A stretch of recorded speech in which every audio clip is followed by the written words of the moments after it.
Shalom Bapak Ibu Saudara yang dikasihi oleh Tuhan kita Yesus Kristus. Jumpa kembali di dalam podcast Mutiara hari ini. Sahabat bertumbuh di dalam saat teduh yang seperti biasa hadir membawa keresahan dan persoalan di dalam hidup menjadi renungan yang kiranya membangkitkan kekuatan iman. Di kesempatan kali ini kami berharap saudara senantiasa dalam keadaan sehat dan diberkati oleh Tuhan kita Yesus Kristus. Dan kami juga percaya kuasa dan sukacita oleh Roh Kudus senantiasa melimpah di dalam kehidupan saudara. Dalam podcast Mutiara hari ini kali ini kita akan mengangkat satu topik yang menarik. Dan ini semoga tidak sekedar menjadi clickbait, saudara ya. Judulnya ialah penyesatan di dalam rumah Tuhan. Nas firman Tuhan terambil dari Matius 7 ayat yang ke-15. Demikian firman Tuhan.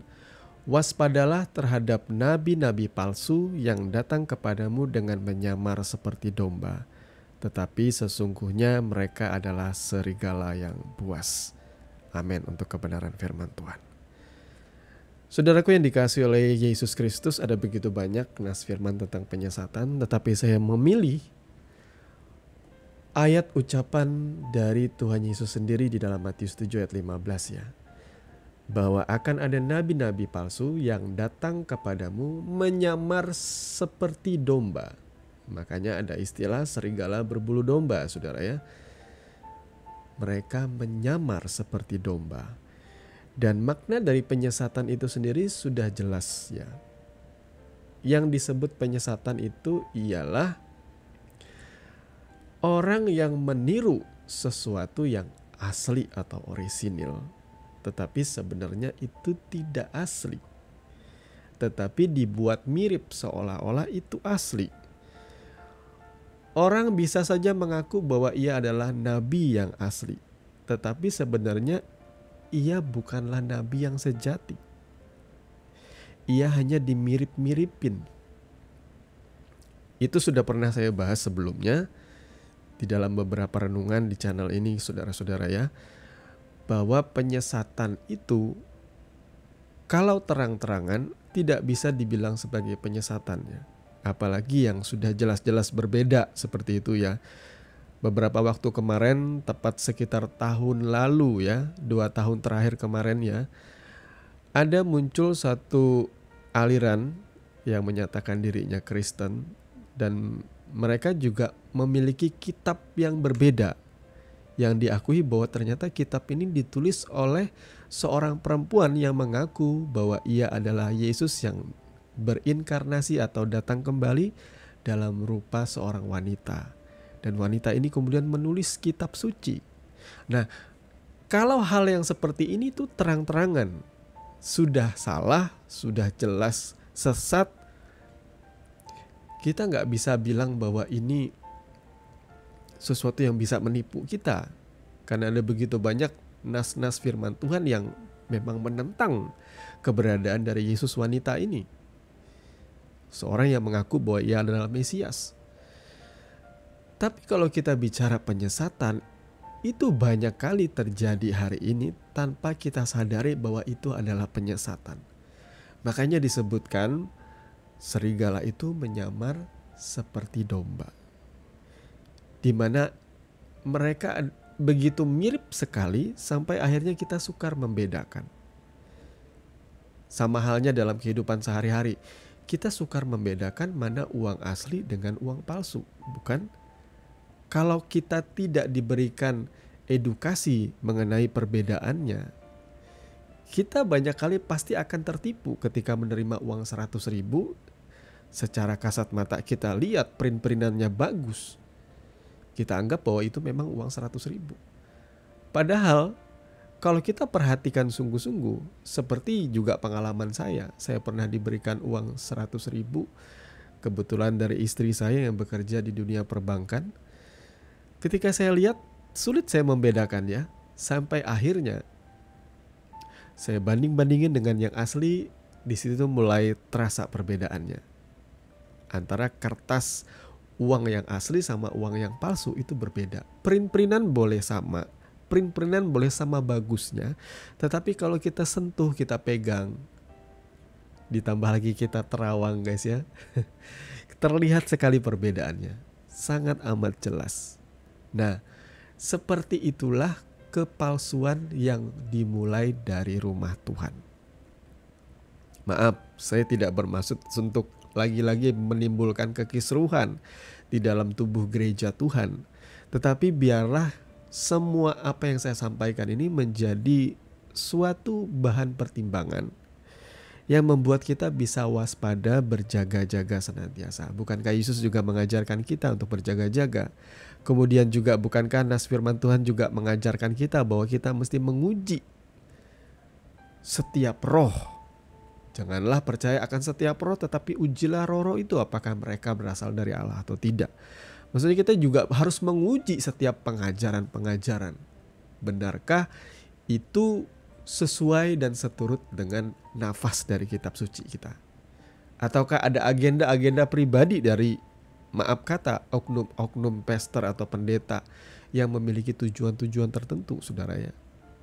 Jadi kita harus waspada bahwa ada begitu banyak pengajaran yang saat ini tersebar, yang keluar dari rumah Tuhan, dalam tanda kutip dari gereja Tuhan, yang ternyata itu seperti pengajaran yang sejati, tapi sesungguhnya itu adalah penyesatan. Kenapa saya bilang dari rumah Tuhan? Karena ada nas firman yang berkata seperti itu ya, di dalam Matius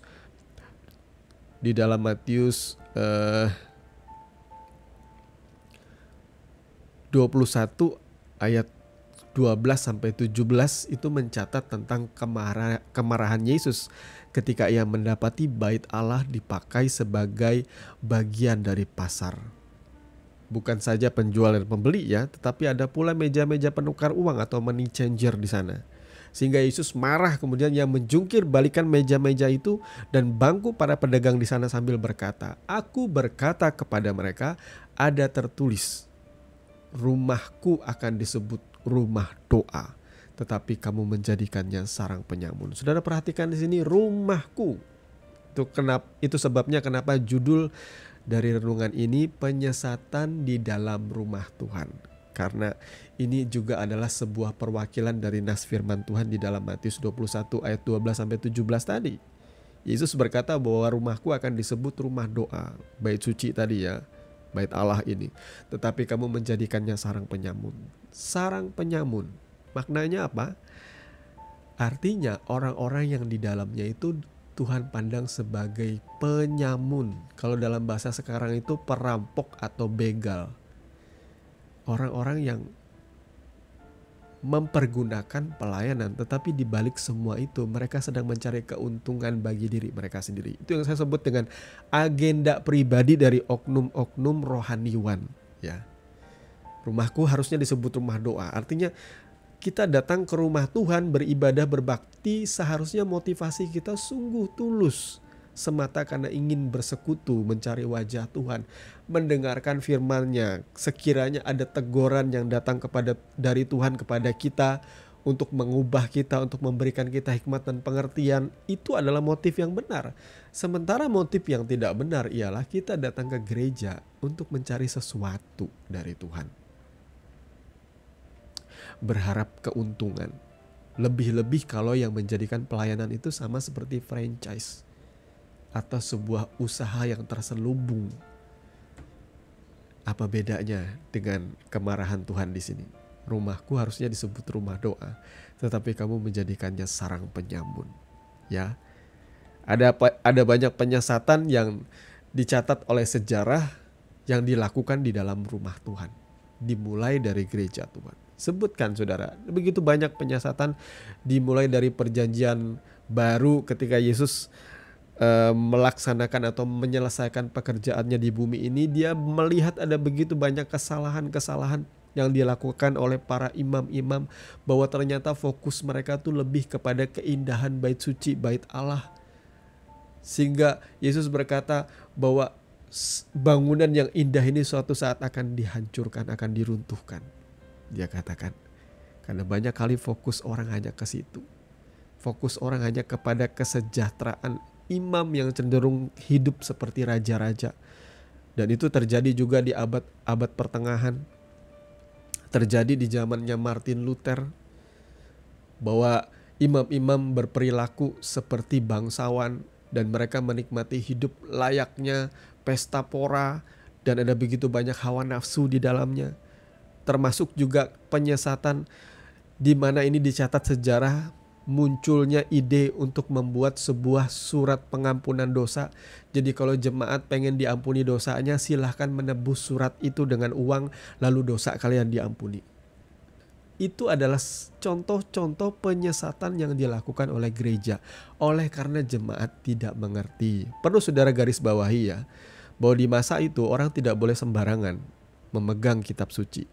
Yang sembarangan memegang kitab suci dianggap bidat, sesat. Kalau kalian tidak memiliki background atau latar belakang seorang elit atau rohaniwan, saudara bukan seorang bangsawan yang punya relasi dengan para imam, saudara tidak akan pernah bisa memegang salinan dari kitab suci di masa itu. Orang yang berani memegang kitab suci di masa itu akan dicap penyesat apabila ia tidak masuk dalam kriteria. Bahkan Alkitab pada waktu itu diterjemahkan dalam bahasa Latin supaya tidak sembarangan orang menerjemahkannya. Memang maksudnya tuh mulia, tapi kemudian di dalam diri oknum-oknum ini yang pikiran mereka adalah membegal jemaat, pikiran mereka adalah keuntungan, mereka mulai memanfaatkan keadaan itu. Wah, jemaat juga gak ngerti juga nih kitab suci, kita terjemahkan sesuka hati kita aja ya, yang penting kita dapat untung daripadanya. Nah, ini terjadi. Apa yang Yesus ucapkan di dalam Matius 21 ketika ia marah di bait Allah itu terjadi lagi di abad pertengahan. Bagaimana dengan akhir zaman yang sedang terjadi sekarang? Kita sedang berada di masa-masa akhir zaman. Karena ada begitu banyak penggenapan sekarang saudara ya, terjadi kemajuan teknologi luar biasa, perang di mana-mana. Ada begitu banyak juga apa yang firman Tuhan katakan itu digenapi hari-hari ini. Bagaimana dengan hari-hari ini? Apakah apa yang Yesus katakan penyesatan di dalam rumah Tuhan itu masih terjadi? Masih adakah begal-begal di dalam rumah Tuhan? Saya katakan masih ada. Orang yang fokusnya oknum-oknum pendeta atau oknum-oknum pastor. Kalau saya bilang oknum berarti orang-orang tertentu, tidak semua ya.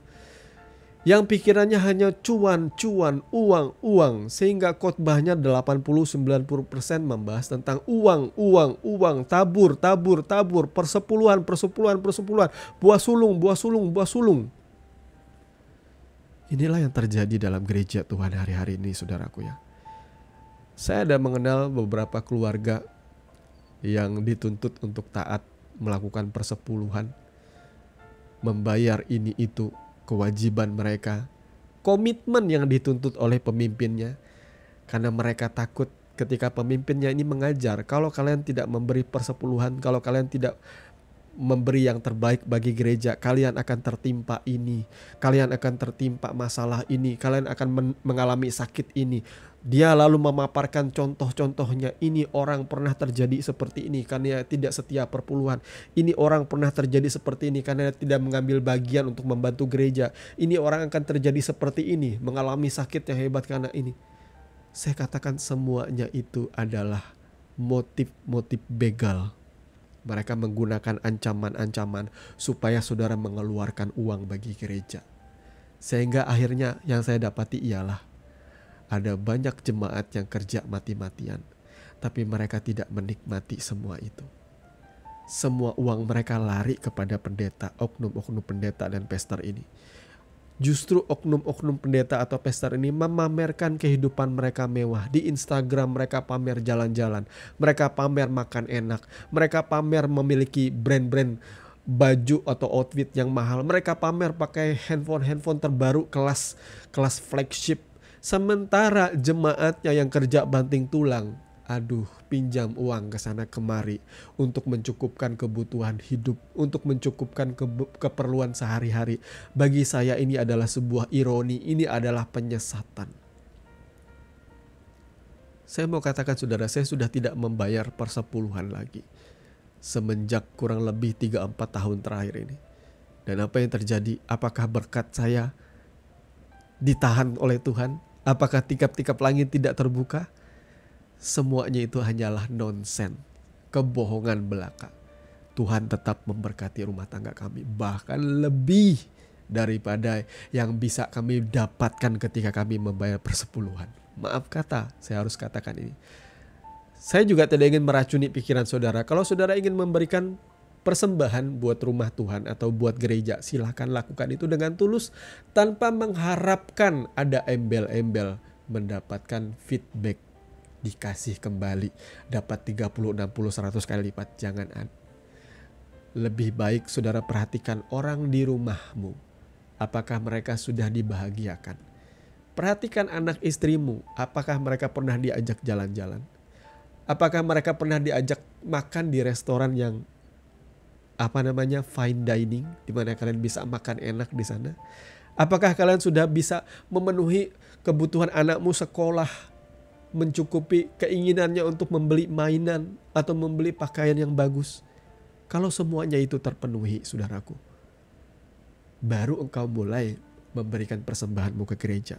Saya lebih memikirkan mencukupkan, membahagiakan keluarga yang terdekat dulu, apalagi membahagiakan orang tua, daripada saudara jor-joran mengharapkan berkat dari Tuhan karena takut diancam, karena takut dihukum. Lalu saudara jor-joran memberi uang ke gereja tanpa berpikir panjang. Saudaraku, belajarlah. Jangan jadikan rumah Tuhan yang harusnya menjadi rumah doa itu menjadi sarang penyamun, di mana saudara mencari keuntungan sebanyak-banyaknya di sana, saudaraku. Saya berharap renungan kali ini akan membuat saudara dicelikan, mata saudara dibukakan, diberikan hikmat dan pengertian. Tuhan Yesus memberkati firman-Nya. Mari kita berdoa. Bapa, di dalam nama Tuhan Yesus, terima kasih untuk kebenaran firman-Mu. Kami berdoa supaya hati kami senantiasa dipenuhi oleh kasih dan sukacita oleh karena Roh Kudus. Kami percaya kebenaran firman yang sudah disampaikan tidak membuat kisruh atau tidak membuat rusuh, melainkan orang bisa mendapatkan poin yang paling utama, sehingga mereka bisa dengan bijak menyelidiki kitab suci dan bertekun, supaya mereka tidak mudah disesatkan Tuhan, tidak mudah percaya atas apapun omongan orang-orang di luar sana. Lebih-lebih dengan teknologi informasi yang berkembang, ada begitu banyak pengajaran-pengajaran yang mirip dengan kebenaran, tetapi ternyata di balik semuanya itu hanya ada kepentingan dan agenda pribadi dari oknum-oknum atau pester tertentu. Terima kasih Bapa, kami mengucap syukur untuk kebenaran firman-Mu. Di dalam nama Tuhan Yesus kami berdoa. Amin. Saudaraku yang dikasihi Tuhan, saudara sudah mendengarkan kebenaran firman yang kiranya boleh menjadi dasar dan kekuatan di dalam setiap kehidupan saudara. Sampai bertemu lagi di podcast Renungan Firman Mutiara hari ini yang berikutnya. Kasih karunia menyertai saudara sekalian. Shalom.